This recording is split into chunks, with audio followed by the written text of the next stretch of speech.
gently go over your components and whatnot, clean everything off. Okay, so now that we've got our fuse replaced, we've got our TV fixed, and we got our TV cleaned out, we're going to go ahead and put it back together. So, once again, take your rear casing. Alright. Do you want to put the mobile lights into that new TV you got, or that old TV that's not working? Go around and take your time. Or has it just stopped working? You shouldn't pay somebody else to do simple repairs that you can do at home with yourself with simple tools. I've been a do-it-yourselfer for years, and I believe that you can do these repairs by yourself, easily at home without having to worry about damaging anything or paying anyone an exorbitant amount of money. And you want to feel about it because you never hurt to open something up and look, and you only need simple tools that you should have around your house. I've saved a lot of money over the years doing my own repairs on things I've had in my house. TVs just like this, and so can you.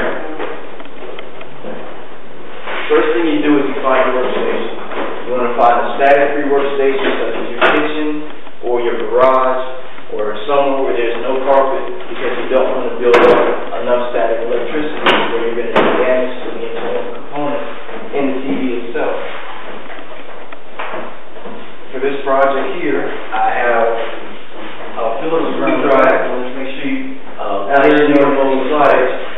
And it's not necessary, but I have a magnetic retriever just for my screws. And I also have a can of compressed air. This you may need, but this is not necessary. This is just for my comfort. It makes things easy for me, but you don't need it. As you put your screws in, you just want to get them started. Now, you want to put one where you have one of your tools to get started. And tighten it all the way down. TV to where you can use it. You just want to start one, get it in there about maybe halfway, move on to your next one.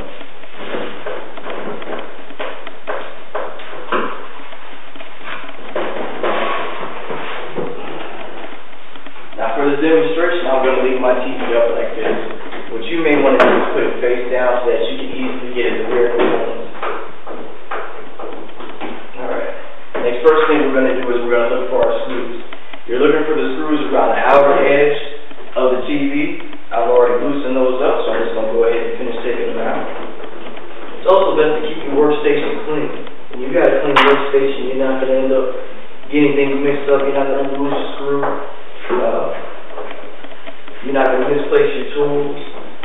If anything comes out of the TV, you'll know it came out. When you have a TV that just shuts off, for no reason, it's just not working anymore, and you can't find there's no damage to it, nobody dropped anything, nobody spilled anything inside it. 9 times out of 10, it's just going to be a fuse. Now, this TV has two problems. It has a broken power switch and a blown fuse. Today we're just going to be doing our own clears, and we're going to leave the switch itself. We're going to go ahead and pour our shorts and another circuit board that's not going to fly. But I can still turn it on, it's just not the same way it was when I bought it.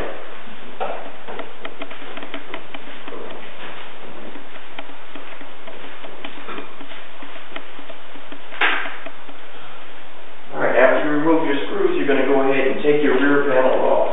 Okay. Now remember, my second part was that make sure you just pull gently. You don't want to pull anything too hard. You don't want to crack anything. You want to pull gently. If you feel any resistance after you pull more than 2 times, you want to double check and make sure you got the air screws out. There's still a button on the inside that works. Alright. And there we go. Our fuse has changed. Our TV works again. Alright. Now that our that's off, we're ready to work. And all this is done was just $2. So, once again, you can first off, before you touch there, you want to double check and make sure there was anything. If it didn't work out in that screen box, and you're not going to have this is beyond your level, and you'll probably need a professional or a qualified. Next thing you're going to do is you're going to check finish repairing that, because that's more than likely what your problem is going to be. It's just based on this TV, basic tools like that. You remove the rear, check and change your fuse. replace what you took off, and test it to see if it works. So it's just that little bit of time and that little bit, you save yourself about $50, and you have the product doing the job by yourself. So thank you for your time.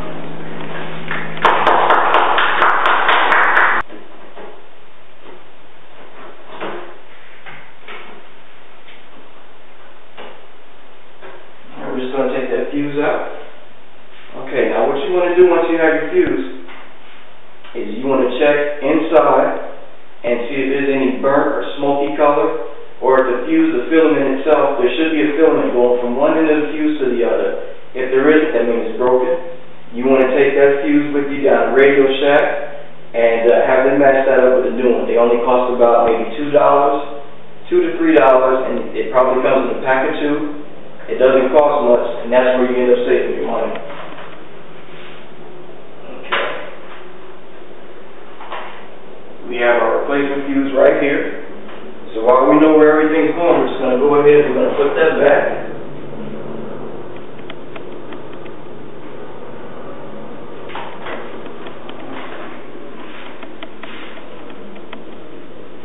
When you put your fuse back in, you want to, there you go, make sure it's firmly implanted. There you go. Make sure it's not too far forward or too far back. You want it to fit in there snug, you don't want it to move around. While we're in here, we're going to check our circuit board for any kind of burnt, any kind of anything that looks damaged, something that may be rolling around. If you took the bottom of your TV off and something came along with it, you want to kind of see where that went to. Okay, so I'm looking around, I don't see anything. My circuit board doesn't seem to be cracked. My plugs are all plugged in. So, since we've already got this open, let's just go ahead and make sure we don't have any other problems in the future. You don't want dust and mold and dust bunnies creeping inside your TV. Your component, your TV gets hot the more you use it, and heat and dust just don't mix, so you don't want a fire hazard in your house. So that's what our can compressed air is for. You're just going to take this,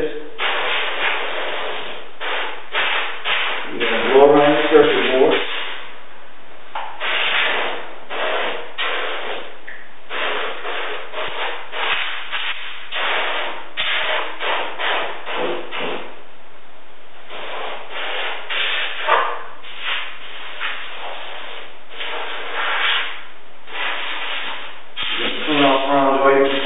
Inside.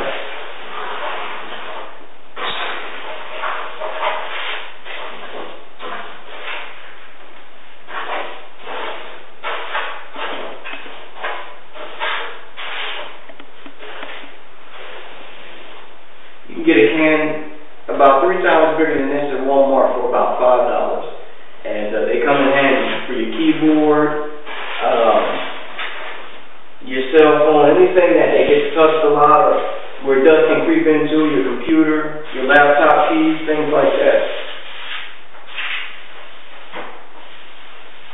Alright, if you've got dust that's more stubborn that you can't get off, you may want to take a lint-free cloth and just gently go over your circuit board and over the back of your TV and inside your components, making sure you do it very gently so that you don't bend or break anything or